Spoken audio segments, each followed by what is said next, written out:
Can we start? Is everybody ready? Okay. Welcome, ladies and gentlemen. The motion for today's debate is: this House prefers a world where truth and reconciliation commissions were established to deal with the aftermath of the Yugoslav wars rather than the ICTY. Representing the proposition, we have a team from Latvia, and on the opposition, we have a team from Turkey. From the proposition side, our speakers are: first speaker is Katrina, the second speaker is Karlina, third speaker is Patrick, and the reply speaker is Karlina. On the opposition side, our speakers are: first speaker is Darin, the second speaker is Alia, the third speaker is Dark, and the reply speaker is Darin. Each speaker will have 8 minutes to deliver the speech. The first and the last minute of each speech is considered protected time during which points of information, POIs, may not be offered. The judges will signal the end of protected time at the 1 minute mark, after which POIs can be offered, and will signal the return of protected time at the 7 minute mark. At the 8 minute mark, they will give a double clap or ding to signal the end of speech. Additionally, there will be 3 claps or dings at 8:15, and the judges will stop listening at 8:30. Best of luck to both teams, and I'll hand over the floor to our chair judges, and most importantly, have fun.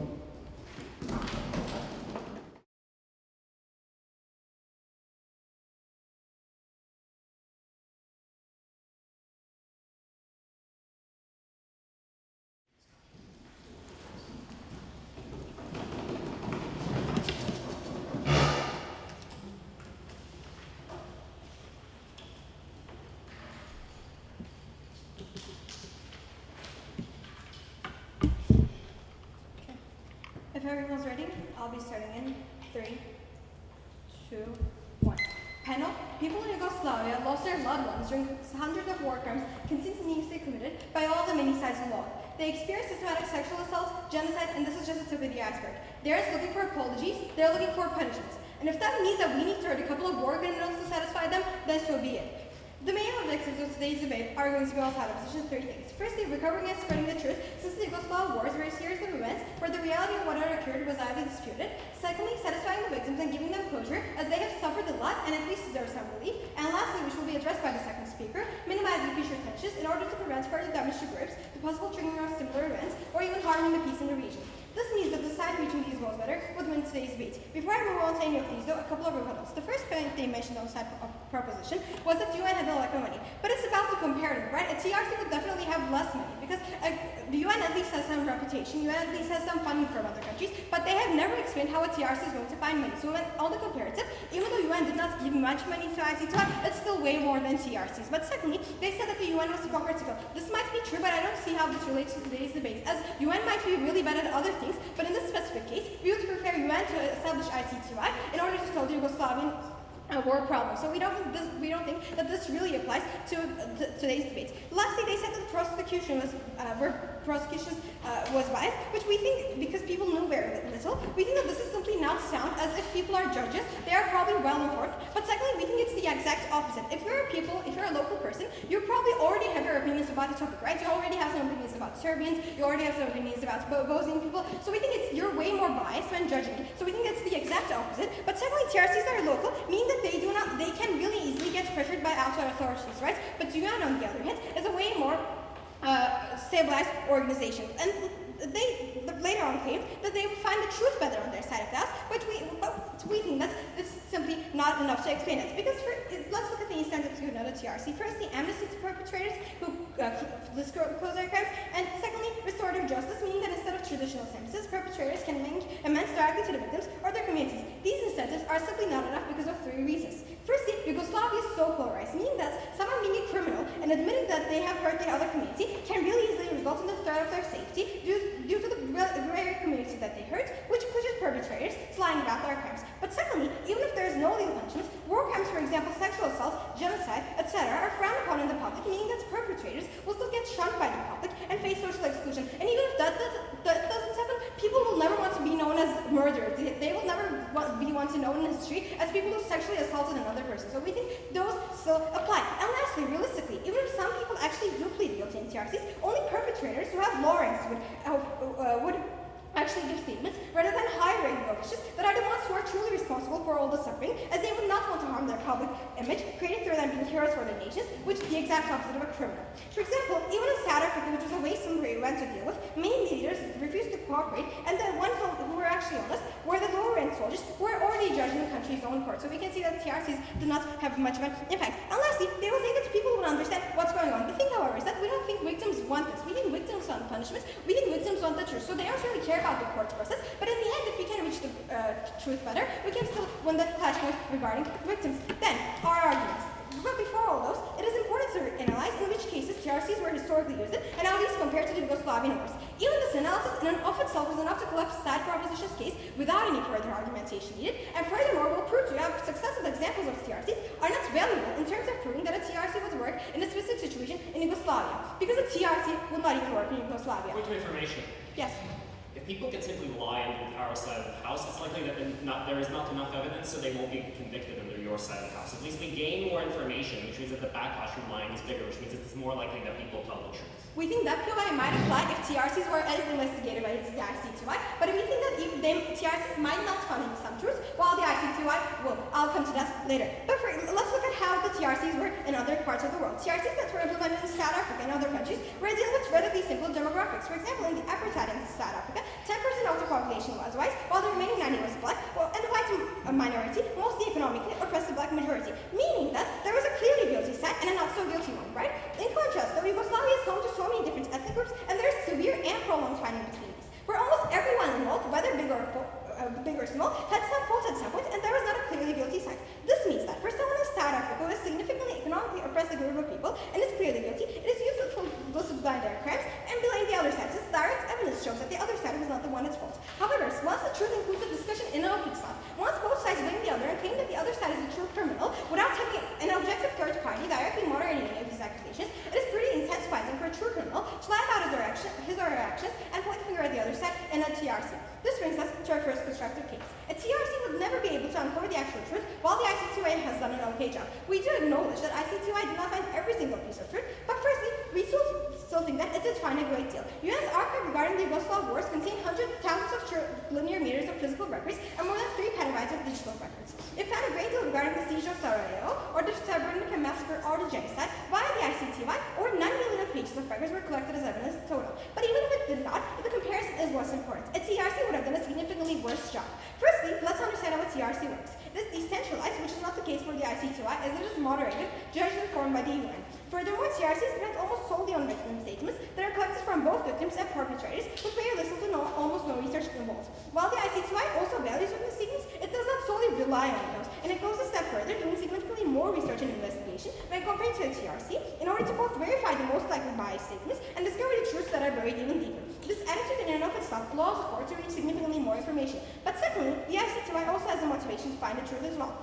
Firstly, because the ICTY's sole purpose of existence is to do so, but secondly, because there is great deterrence of public backlash and media focus on the UN that incentivize the ICTY to do extensive research and double-check information, while these criteria do not exist for a newly created council that does not have a reputation to uphold. And lastly, the UN has the capacity to find the truth. This is really beneficial, firstly because the UN has way more monetary resources when compared to the TRC, but secondly because it has officials and prosecutors who are much more qualified and experienced at researching, investigating, and deciding on the ideal penalties for the specific situation when compared to the committee members in a TRC who are not regulated by any supranational organization. All those reasons prove to you how a TRC is not incentivizing enough for the perpetrators to confess openly, and an active investigation that ensures the truth is brought out as needed, which is only achieved through the ICTY. All this argumentation proves that on-side opposition, we can reach the truth significantly more, which is very important. Firstly, because as explained previously, the truth is highly disputed. Secondly, because finding the actual truth is the only way to create fair penalties. And thirdly, because victims deserve to know the people that cause their suffering, and because they deserve to be recognized as victims in the history. With that point, let's move on to our point about victims. Closure and satisfaction for the victims and the public's demand for justice. Restorative justice might be great when you ask for damages to be compensated, but some damages can never be compensated for, right? For example, if your father was killed, an apology or a facade would simply not be enough. You would need that perpetrator to actually be shot. You would need that perpetrator to actually go into jail so that you can find peace. And we think that this also applies for the public, right? The situation is not different because, again, the public wants the people who caused harm to go into jail. And this is the only way they can move on, because otherwise, every time they think about their dead father, they know that the killer is outside still with just a fake apology. Panel, we would love a world where perpetrators would warn us about their crimes solely due to their pure kindness, or a world where apologies were enough to make up for ruined lives. However, sadly, that world does not exist. I debate you to oppose. Thank you.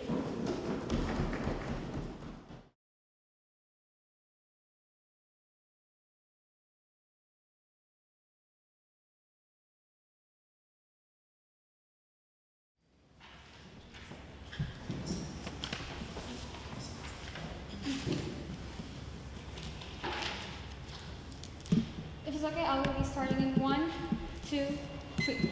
Panel, the Yugoslav wars were truly an atrocity, and the one thing that should never happen is a repeat of this conflict.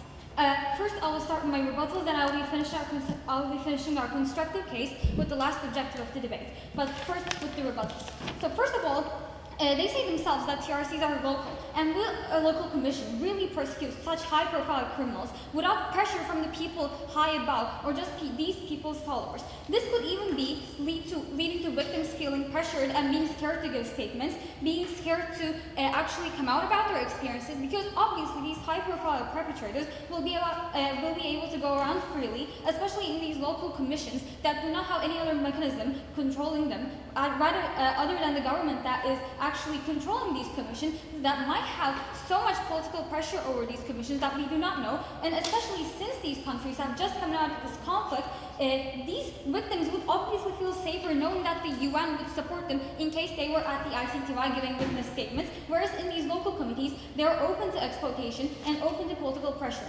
And then they state that TRCs couldn't have been established. We have to assume that these 2 points don't exist, or else this wouldn't work in this world. But the motion really states in the aftermath of the Yugoslav wars, so we can't just ignore 2 points that they brought up, saying that nationalistic views can't exist. No, this is the world we are playing. The world is the aftermath of the Yugoslav wars. We can't just change it to make it more preferable for TRCs, and we do not know how is this even going to work in the match at all. Then they state that they want to face these perpetrators, they want to hear their pain, they want these perpetrators to hear these victim stories, and this is how the victims will get satisfaction. But do we really think that an apology that is obviously just for this war criminal to get amnesty is going to satisfy a victim? Do we really think that this perpetrator that has killed thousands of people probably is going to provide a genuine apology to these victims that were affected by these crimes? Even if it might, okay? They do little to no explanation of the victim's psychology, how a victim's psyche would work in this situation. So we do not know how their point stands either.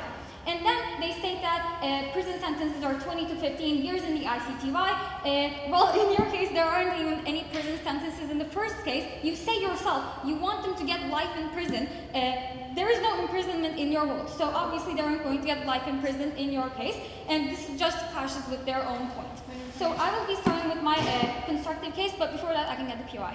Rather, these victims are obviously unsatisfied with any conclusion that the ICTY comes to in any length of a sentence, because none of them are in prison for or at least maybe 2 or 3, right? So how do you get satisfaction when all that they're consistently dissatisfied with the results?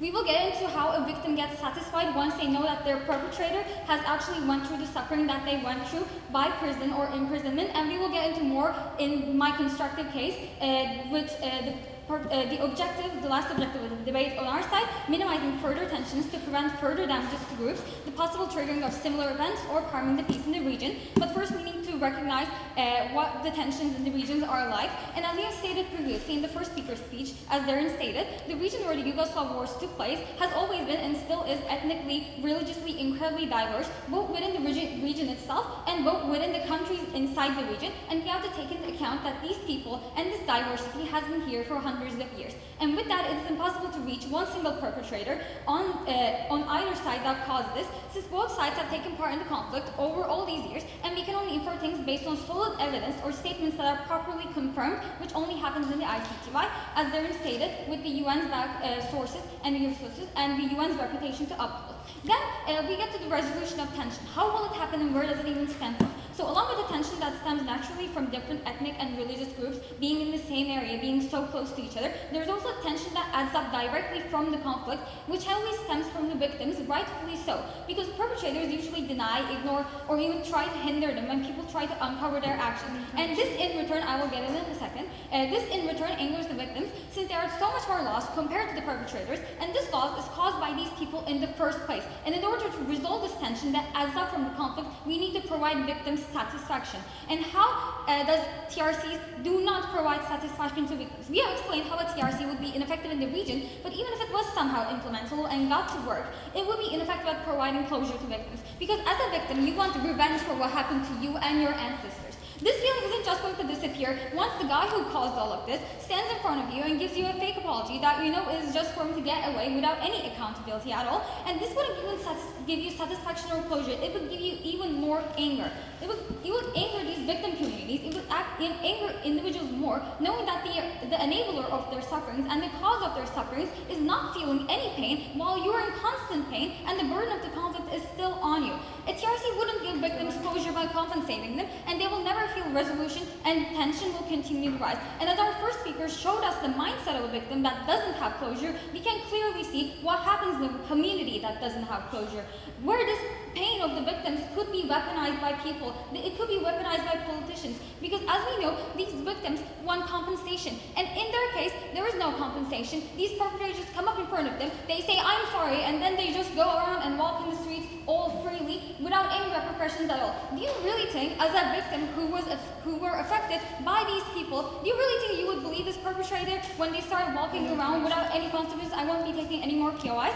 Do we really think that this is actually what goes into a victim's mindset when they go through this phase? No, they won't feel closure. Instead, how the ICTY is successful? We provide victims closure and satisfaction of justice being served, because this has reduced the tension that has stemmed from the victims. Since the perpetrators that have caused their pain and suffering were also properly punished, they also felt the same pain when they went to prison. They also went through the same pain when they lost all their followers and all their political power. And where over 100 interviews were done with the Bosnian peace process and with declassified data from the Clinton administration, it was concluded that the ICTY did play a key role in facilitating peace efforts according to the results of crimes happening afterwards of the conflict and how peace efforts for the aftermath of the conflict were coordinated by the UN in the first place. And with that, we then have the tension that the perpetrators directly create. Since perpetrators rile up masses and gain power over their followers, they use the conflict as a political tool to aggravate radical groups, which leads to even more tension within the community. And to reduce this tension, we need to remove their platforms since their power stemmed from their followers in the first place. These leaders are nothing without their followers, and their followers are nothing without their leaders, since most of the time, people will idolize these high-profile individuals instead of what they actually endorse. And when these leaders are imprisoned, they're not able to see or speak to their followers, and this significantly reduces their impact on the radicalization of these followers.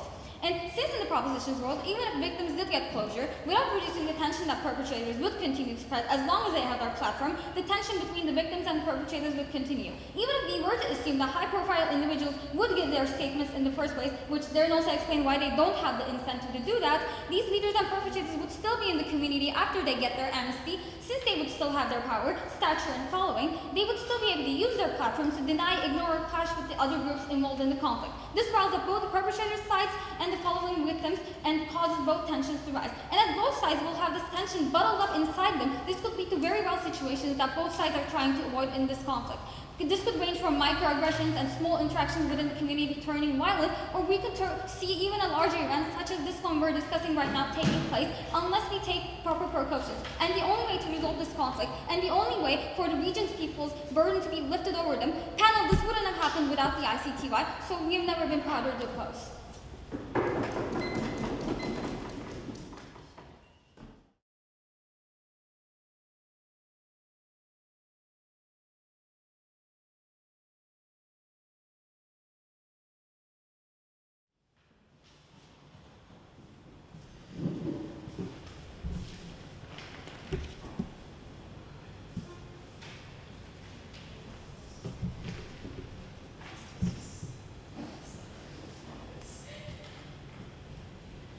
Are you ready?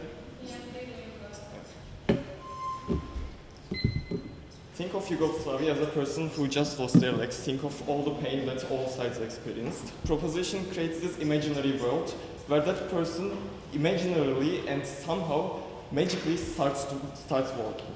We think that this is not realistic on any grounds, and in comparative, we provide a case where we compare all of the alternatives and choose the best option rather than arguing that we are establishing the perfect case. We think that in either of the cases, whether we establish TRCs or the ICTY, we wouldn't have the perfect solution to this problem because all of these problems are so deeply rooted. So we think that the case they are creating is so imaginary and not realistic. So there are three main clash points in this debate. Firstly, on bringing out the truth, secondly on victim closure, and thirdly on minimizing future tensions, which we get very little to no engagement on. But let's start with truth.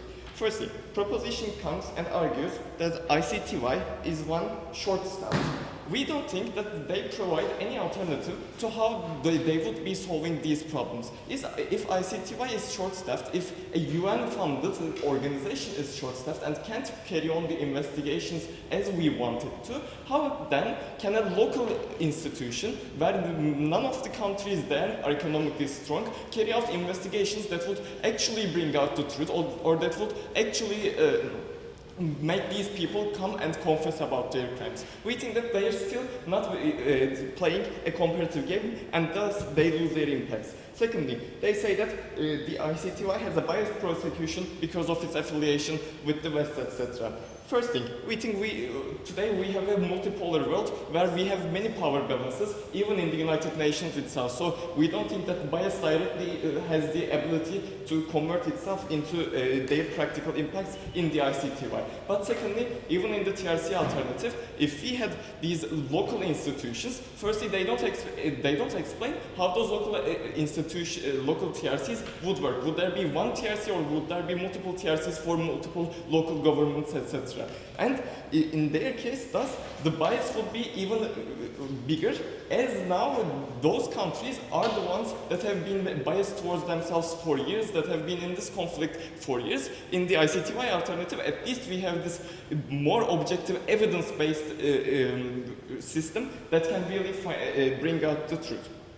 And then they say that in the TRCs, the common narrative of what happened gets out easier because of the incentive to speak up in a second, because of the incentive to speak out about the crimes, etc. We explain to you that these incentives will never be enough, because even if we give legal amnesty to these people to come and speak about their crimes, still Yugoslavia is so diverse and so conflicted that if a person goes and admits about their crimes, then probably the oppression and the violence that they will face in their social lives is so big that it will remove any incentives that we give them. And they thusly say that if people don't admit their crimes, etc., then there is not enough evidence, and that will be mutual in both our cases. We think this is wrong from the bottom up. In ICTY, we have the capacity to bring out the truth, although it has not been established. Still, if we don't know what evidence there is,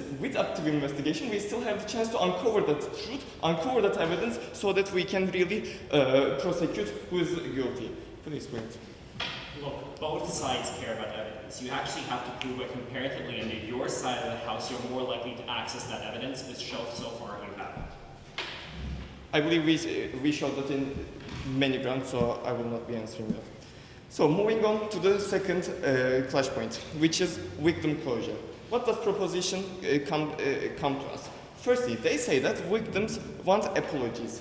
We explained to you that in the TRC, the apologies given by these perpetrators, if they are given, will not be sincere at all, because people will know that those perpetrators who are giving those apologies will be giving those apologies to receive legal amnesty and protect themselves from going to jail, or protect some other people around them from going to jail. Thus, this relationship of benefit really makes these apologies not sincere at all. And in the alternative, we tell you that people really look for punishment. If your dad has been killed, then probably what you're looking for is that for that person to go into jail and then spend their years in prison, so that at least you have that little bit of satisfaction that the person who did all of these to you is now in a place where they are miserable and where they are being punished. Thus, we don't think that those fake apologies, those apologies that are not sincere at all will make any difference in victim closure.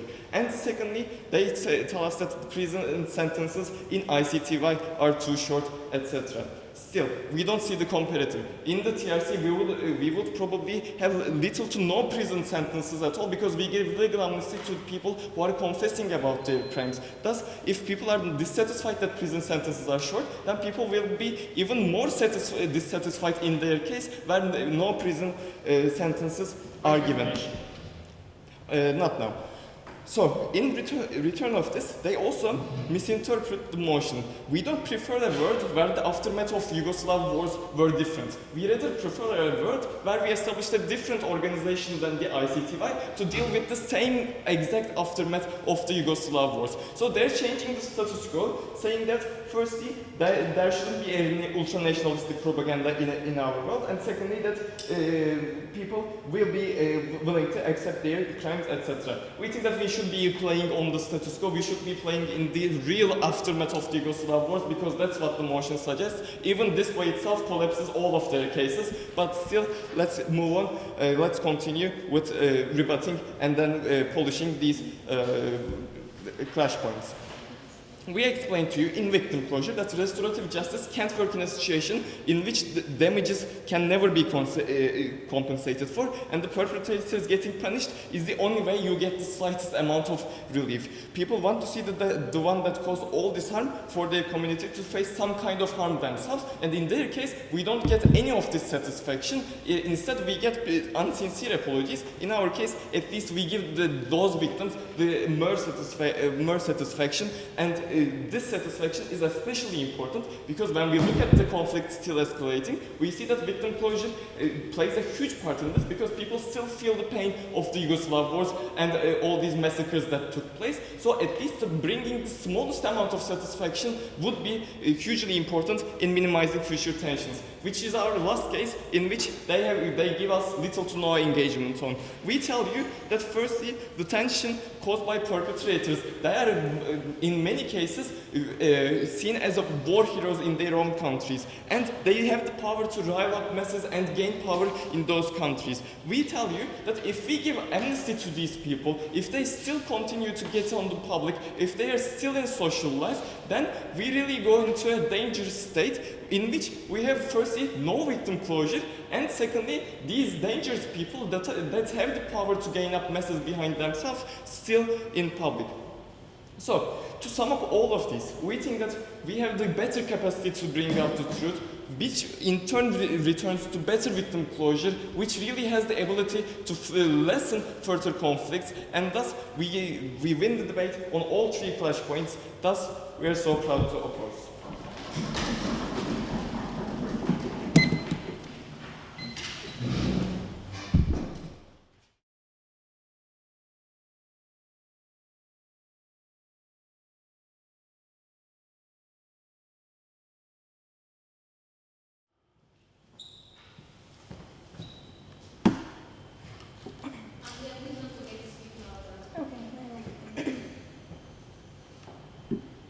Okay, if everyone's ready, I'll be starting in 3, 2, 1. The Yugoslav wars were truly terrifying, right? And thus it is natural for some effects to still exist today. No courts nor commission could ever solve that. What's important though is the comparison. They can't just blurt out facts as to how the world is horrible nowadays and just claim that a TRC would solve that without giving any reasoning. That's why we win today's debate, other than the other two reasons. Firstly, we'll have 3 reasons as to why we win today's debate. Firstly, our case is argumentatively better. Notice that if we have lied to you for like 24 minutes straight, even if we win this certain points, we would win today's debate because we have proven our points at least, right? Firstly, on the points about truth, the only thing they claimed was that people would be honest because there's amnesty, but there are other motivators to push a perpetrator to lie as well. We've counted you 4 things about safety, public exclusion, the perpetrator not wanting to have a dirty name, or at least, and the 4th reason being at least a low-ranked people actually pleading guilty, and they have literally never engaged with those points. So we think that those, in today's debate, those moderators still exist, and still no perpetrators will be pleading guilty. But secondly, they say that the UN is biased without giving any literally no mechanization at all. But secondly, there's literally no reason as to prove why UN is biased as well, right? However, a local person over there, they already have their biases, they already have their opinions, so we think that that's worse in their case. But secondly, about money about money, yes, the UN might not have a lot of money, but the comparative is worse. Or about incentive, yes, the RC might have some sort of incentive, but they don't have the media focus. So we are argumentatively clearly better on the truth point. And the second point about victim satisfaction, they say the ICC did not give enough punishments. If 15 years is not enough for people, what is 0 years going to do? But later on, they all say that people get apologies. And in order to claim that this is true, they need to give an analysis as to what a victim feels, and they do not do that. So that victim's father is dead, that victim has a fractured family, that victim is traumatized, and an apology is not going to solve them, right? They at least want to see their perpetrator at least face some kind of harm to some extent, to actually, once they're sleeping, know that their father is dead, but at least the perpetrator is not freely walking outside, living their best lives, right? And last point, regarding minimizing tensions. We think that this is extremely critical because this is practically an utilitarian point of view, what's going to make us win today's debate. And the analysis of victims or the perpetrators and what's going to motivate them, like deterrence or, for example, satisfaction and so on, this only comes from our side, and that's why we win that part as well. But secondly, how we used facts actually made us win today's debate as well. For example, we've given you examples. Even in South Africa, people did not cooperate. What that size proposition had to say about that? We have absolutely no idea. Or UN found over 9 million pages of evidence. What the TRCs do in South Africa, we have absolutely no idea because they have never told us a single fact. The only fact they've given us was that, a couple of months ago, there was this shooting. Yeah, but alternatively, wouldn't that shooting happen if a TRC was out there? They need to explain that specific mechanism in order to win today's debate. They did not do so. And on top of that, they completely painted a different world that factually did not exist. We're perfectly fine with that proposition claiming that this is feasible and this would actually happen. We're perfectly fine. They could very well claim it, but they cannot change how the world looks. They cannot change the Yugoslavian wars. They can't change people's minds about them, and so on. So we don't think that's those points sense as well. But on top of that, we really do think that our world truly is better. Notice that we need checking mechanisms to reach the truth, right? We can't trust perpetrators, criminals, we can't trust murderers to be honest about their crimes. We need checking mechanisms. TRCs don't do that. We need the victims to be happy. We need them to be satisfied. TRCs do not do that. We need to incentivize people to stop and not increase the tensions. TRCs do not do that. They do not prove any of those points, and thus we win today's debate.